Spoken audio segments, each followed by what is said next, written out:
नमस्कार, आप देख रहे हैं एसबीटी न्यूज और पेश है इस वक्त जोधपुर बीकानेर जिले की बड़ी खबरें। जोधपुर जिले के देचू थाना इलाके में लोड़ता अचलावता गांव में एक खेत में बने घर में रविवार को एक साथ 11 पाक विस्थापितों के शव मिले हैं। ये तीनों परिवारों से हैं और खेत किराए पर लेकर खेती करते थे। ग्रामीण पुलिस अधीक्षक राहुल बारट ने बताया कि परिवार का एकमात्र सदस्य जिंदा बचा है। वह रात को अपने घर से दूर जाकर एक रेतीली जगह पर सो गया था। सूचना मिलने के बाद पुलिस के आला पुलिस अधिकारी मौके पर पहुंचे और जांच की। प्रारंभिक जांच के बाद अंदेशा जताया गया है कि इनकी मौत संभवतः विषाक्त पदार्थ के सेवन अथवा कीटनाशक के असर से हुई है। बीकानेर जिला कलेक्टर मेहता के स्वतंत्रता सेनानी सत्यनारायण हर्ष के घर पहुंचकर उनका सम्मान करने पर मोहल्ले के लोगों ने आभार व्यक्त किया। गौरतलब है कि प्रतिवर्ष स्वतंत्रता सेनानियों का स्वतंत्रता दिवस के अवसर पर डॉक्टर करणी सिंह स्टेडियम में आयोजित होने वाले जिला स्तरीय समारोह में सम्मान किया जाता है, परंतु इस वर्ष कोविड-19 के संक्रमण की संभावना के मद्देनजर स्वतंत्रता सेनानियों का उनके घर पर ही जाकर सम्मान किया जा रहा है। इस अवसर पर स्वतंत्रता सेनानी सत्यनारायण हर्ष ने स्वतंत्रता की लड़ाई में अपने अनुभव को साझा किया। मुख्यमंत्री अशोक गहलोत रविवार को एक बार फिर जैसलमेर पहुंचे। उन्होंने यहां होटल में बाड़ाबंदी कर रहे अपने समर्थक कांग्रेस विधायकों से मुलाकात की। गहलोत 2 दिन के अंदर जैसलमेर आए हैं। एयरपोर्ट से बाहर निकलते हुए गहलोत ने कहा कि भाजपा के षड्यंत्र की पोल खुल गई है और भाजपा अब बाड़ेबंदी कर रही है। मुझे लगता है कि भाजपा में जोरदार फूट पड़ गई है। उन्होंने तंज भी कसा, कहा सत्ता में सरकार हमारी है और बाड़ेबंदी भाजपा कर रही है। इससे साफ लगता है कि उनका षड्यंत्र सफल नहीं हो रहा।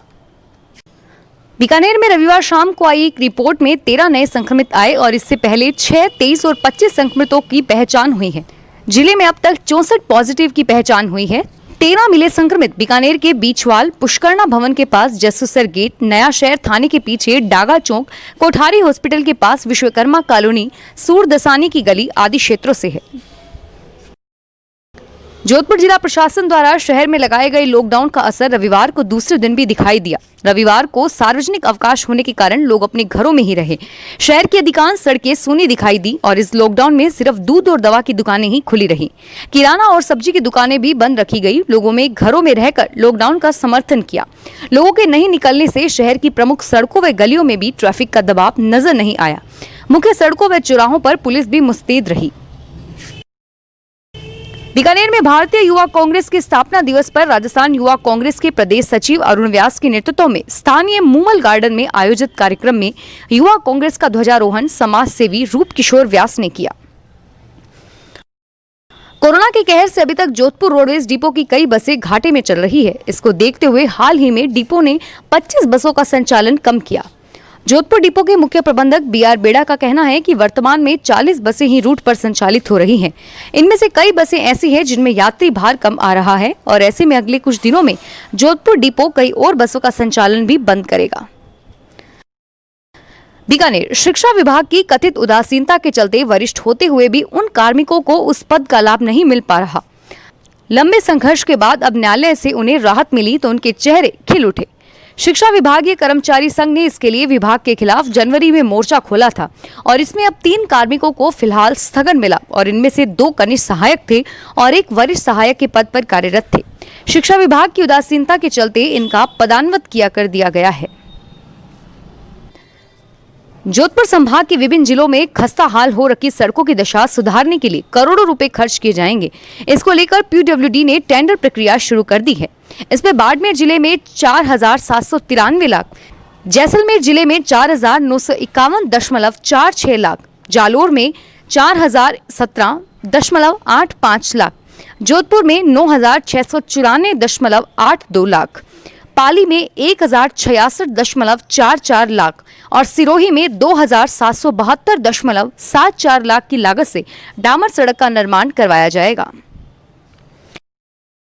जयनारायण व्यास विश्वविद्यालय के संभाग के जोधपुर, बाड़मेर, जैसलमेर, जालोर व पाली में संचालित सभी संबद्ध महाविद्यालयों में बीएड और स्नातकोत्तर सेमेस्टर प्रणाली के छात्रों के लिए सोमवार से एक बार फिर से परीक्षा आवेदन प्रक्रिया शुरू हो रही है।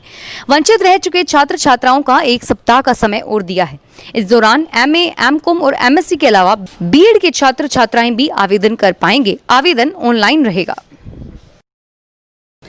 जिला कलेक्टर इंद्रजीत सिंह के निर्देशानुसार जोधपुर जिले में चलाए जा रहे मिशन जीवन रक्षा के तहत प्रतापनगर जोन में 150 पल्स ऑक्सीमीटर वितरित किए गए। जिला परिषद के मुख्य कार्यकारी अधिकारी व प्रतापनगर जोन के प्रभारी डॉक्टर इंद्रजीत यादव ने बताया कि मिशन जीवन रक्षा के तहत कोरोना संक्रमण की रोकथाम में हर संभव प्रयास किए जा रहे हैं और इसी के साथ शहर के प्रत्येक जोन में पल्स ऑक्सीमीटर वितरित किए जा रहे हैं। All India Railway Men's Federation के आह्वान पर पूरे भारतवर्ष में रेलवे में निजीकरण किए जाने के विरोध में प्रदर्शन किया जा रहा है और इसी के तहत north western railway employees union के मंडल कार्यालय में मंडल सचिव मनोज कुमार परिहार व मंडल अध्यक्ष महेंद्र व्यास के नेतृत्व में प्रदर्शन किया गया। केंद्रीय कृषि एवं किसान कल्याण राज्य मंत्री कैलाश चौधरी के बाद उनके निजी सचिव खेमराज कड़वासरा व गनमैन हेमंत कुमार की भी कोरोना जांच रिपोर्ट पॉजिटिव आई। चौधरी के कोरोना पॉजिटिव पाए जाने के बाद उनकी जांच भी करवाई गई थी जिसमें वह संक्रमित पाए गए। केंद्रीय राज्य मंत्री कैलाश चौधरी स्वयं जोधपुर एम्स में भर्ती हैं। कोरोना महामारी के बढ़ते प्रकोप महामारी के बीच एक खुशखबरी सामने आई है। अखिल भारतीय आयुर्विज्ञान संस्थान जोधपुर के निदेशक प्रोफेसर संजीव मिश्रा ने बताया कि लगभग 1200 कोरोना पॉजिटिव मरीजों को एम्स में सफलतापूर्वक इलाज करके छुट्टी दे दी गई।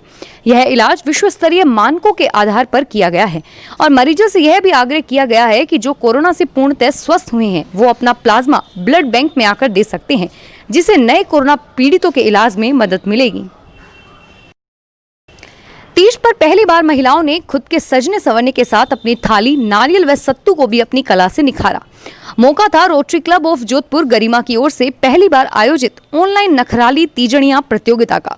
इसमें प्रतिभागियों ने न केवल उत्साह के साथ भाग लिया वरन अपनी कलात्मकता का भी एक ऊंचाई प्रदान की। ऑनलाइन प्रतियोगिता में प्रतिभागियों ने बेस्ट थाली डेकोरेशन, बेस्ट नारियल डेकोरेशन तथा बेस्ट सत्तू डेकोरेशन कॉम्पिटिशन में भाग लिया। राजस्थान हाई कोर्ट जोधपुर मुख्यपीठ में सोमवार से फिजिकल सुनवाई की व्यवस्था फिर से लागू होगी। हालांकि इसके साथ वीडियो कॉन्फ्रेंसिंग से सुनवाई की व्यवस्था को भी बरकरार रखा गया है। गत 29 जुलाई से हाई कोर्ट की खंडपीठ व सभी एकल पीठ में वीडियो कॉन्फ्रेंसिंग के जरिए ही सुनवाई हो रही थी।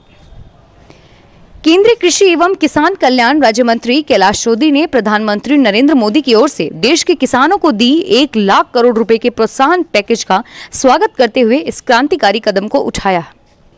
केंद्रीय कृषि एवं किसान कल्याण राज्य मंत्री कैलाश चौधरी ने प्रधानमंत्री नरेंद्र मोदी की ओर से देश के किसानों को दी गई 1 लाख करोड़ रुपए के प्रोत्साहन पैकेज का स्वागत करते हुए इस क्रांतिकारी कदम बताया है। प्रधानमंत्री नरेंद्र मोदी ने वीडियो कॉन्फ्रेंसिंग के माध्यम से कृषि इंफ्रास्ट्रक्चर फंड के तहत 1 लाख करोड़ रुपए की वित्त पोषण सुविधा को लॉन्च किया। कृषि राज्य मंत्री कैलाश चौधरी ने आत्मनिर्भर कृषि हैशटैग से ट्वीट करते हुए लिखा कि इस फंड से गांवों में बेहतर भंडारण, आधुनिक कोल्ड स्टोरेज की चेन तैयार करने में मदद मिलेगी और गांव में रोजगार के अनेक अवसर तैयार होंगे। फिलहाल इस बुलेटिन में इतना ही और फिर हाजिर होंगे तमाम बड़ी खबरों के साथ। न्यूज के वीडियो देखने के लिए हमारे चैनल को सब्सक्राइब करें और नोटिफिकेशन पाने के लिए बेल आइकन पर क्लिक करें। धन्यवाद।